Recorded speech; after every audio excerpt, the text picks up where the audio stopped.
Notre enquête ce soir sur un sujet qui concerne de nombreux étudiants, la difficulté d'obtenir des prêts quand on veut poursuivre ses études. Nous verrons combien les banques sont réticentes alors que les jeunes ne parviennent pas à financer leur logement et leur scolarité. Difficulté de financement aussi pour toute une catégorie de Français, les 2,5 millions d'étudiants qui ne parviennent pas toujours à payer leurs études, leur logement et même leur vie quotidienne. Des prêts étudiants existent, mais vous allez le voir, les obtenir et les rembourser constitue un véritable casse-tête. Une enquête signée Florence Lecnec, Bertrand Lachat et William Villemain. Une université cotée, ce bus bleu lagon a trouvé le parking idéal. Sur son flanc, des promesses alléchantes. Et à l'intérieur, une petite armée de conseillers bancaires prêtes à se déployer. Tu peux gagner donc, toutes les semaines un ordinateur. Je t'offre aussi un stylo et des tagadas. Vous avez un voyage Bangkok à gagner. Vous pouvez jouer tous les jours, c'est gratuit. 14 000 € en moyenne, les études coûtent de plus en plus cher. Les banques rêvent de ferrer cette nouvelle clientèle. Elles sont aujourd'hui 2 enseignes au pied du campus. Car l'étudiant reste un petit emprunteur, 7% seulement ont souscrit un prêt. Alors le conseiller veut obtenir un tête-à-tête. C'est bon, traqué. Bon, je suis désolée, il faut qu'on enjambe. Au calme, il pourra argumenter. Ça va être des très bons taux. Si tes parents sont chez LCL ou veulent te rejoindre, ça pourra te faire baisser le taux. D'accord, moi j'en parle. Gagner de la clientèle en restant très évasif sur les conditions de prêt, toutes les banques appliquent le même système. Louis est en première année de Sciences Po. Une grande école, un soutien familial, l'idéal bancaire. Il a signé pour un prêt de 30 000 € et s'est promis de décrocher son master sans redoubler. Alors à 10 h du matin, pas de pause café.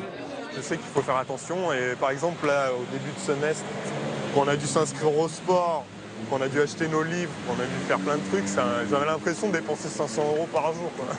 C'était horrible. Et l'étau n'est pas prêt de se desserrer. Dans 5 ans, dès la fin des études, il faudra rembourser. 440 € par mois pendant 7 ans. Louis a déjà procédé aux arbitrages. Je voulais faire des hautes études d'histoire et enseigner l'histoire à haut niveau. Aujourd'hui, je m'écarte un peu de cette voie parce que peut-être que ça ne rapporte pas assez par rapport à l'investissement initial, etc. Le calcul est simple. Un prof agrégé, c'est 2 200 € de salaire et 20% qui s'envolent vers son remboursement. Mais avec son diplôme de Sciences Po, il peut tabler sur 1 000 € de plus. Le remboursement s'allège automatiquement. Mais pour le fondateur du magazine L'Étudiant, ce n'est pas à Louis de changer d'idée. Bonjour. Les études sont, avec le logement, les 2 seuls investissements à long terme d'une vie. Il n'y en a que 2 que l'on fait à long terme. Pour les études, on continue à prêter à court terme pour un investissement à long terme. C'est une aberration sociale, c'est une aberration économique, c'est même une aberration financière. Romain, lui, n'a jamais pu franchir le cap du prêt. Ça passe pas, et étant donné que nos revenus ne sont pas assez solides pour être garant.